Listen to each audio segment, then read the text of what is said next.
Here is a real classic for you. The Smith & Wesson K-Frame Target Masterpiece in 38 Special. This particular one is a model 14-2, which was made in 1967. And these were designed primarily as a target revolver, but there was also a lot of cops that carried these. And these are just a really slick 38. Got the partridge type target front sight, Smith & Wesson adjustable rear, 6-shot 38 Special.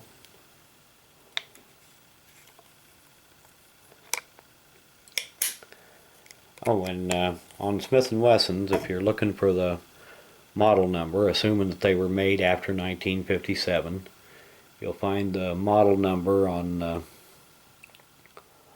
the frame underneath the crane. Don't know how well this, yeah, I think it'll show up okay. And a lot of people, there will be stampings on here and numbers, and people get these confused sometimes with the serial number. And a lot of these markings on here are these are assembly numbers that are used in the factory, and once it leaves the factory, those numbers have no meaning at all. On the Smith & Wessons of this era, you'll find the serial number on the bottom of the grip frame. Now, since this has target grips on it, it's not visible there. You'd have to remove them to be able to see the serial number there, but some of them will also have the serial number on here, but not all of them do. Like I said, sometimes these numbers on here are just strictly assembly numbers, and model number would be right here. As you can see, that one is 14-2. And the dash on these model numbers just designates an engineering change somewhere along the line.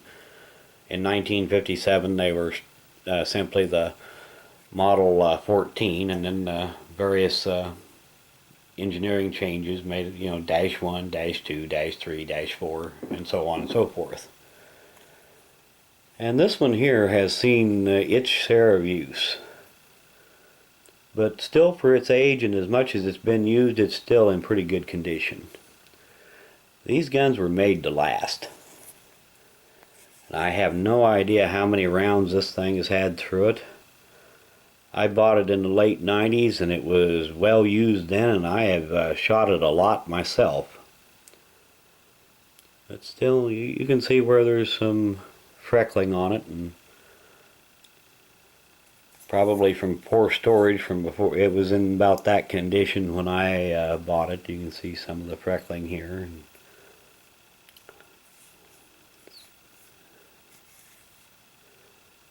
See if we can get some of these markings to show up here.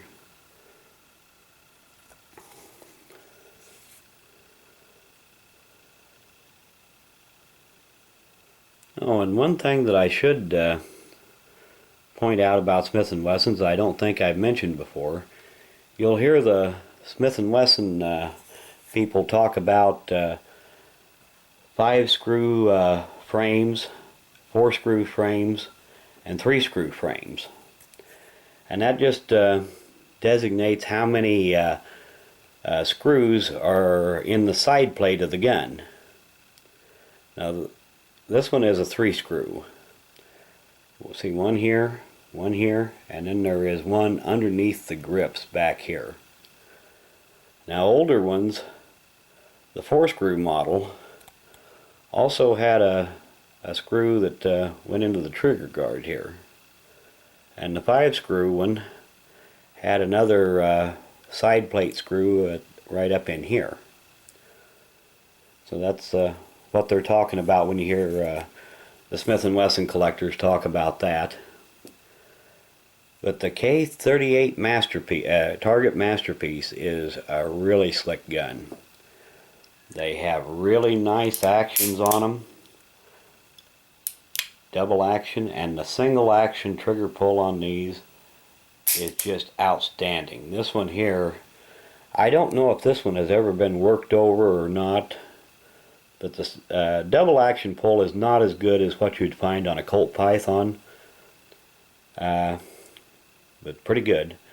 And the single action trigger on this is every bit as good as a Python. It is just very light. It's made to be a target revolver. Very light single action trigger.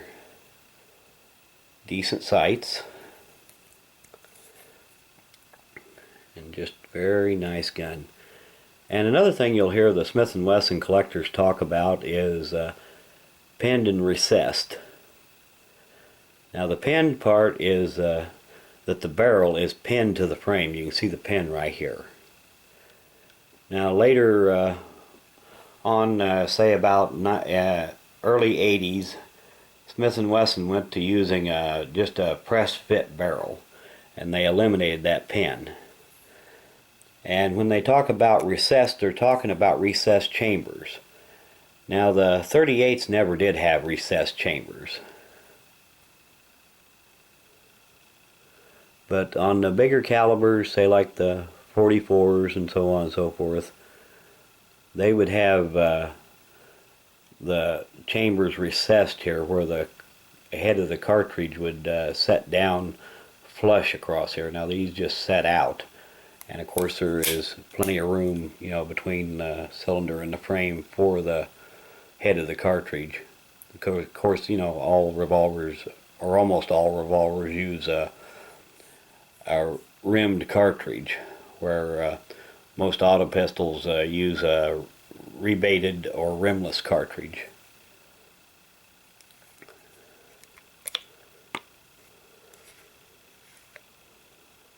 Like I said, you can see this one has seen its share of use, but it's still a very good revolver.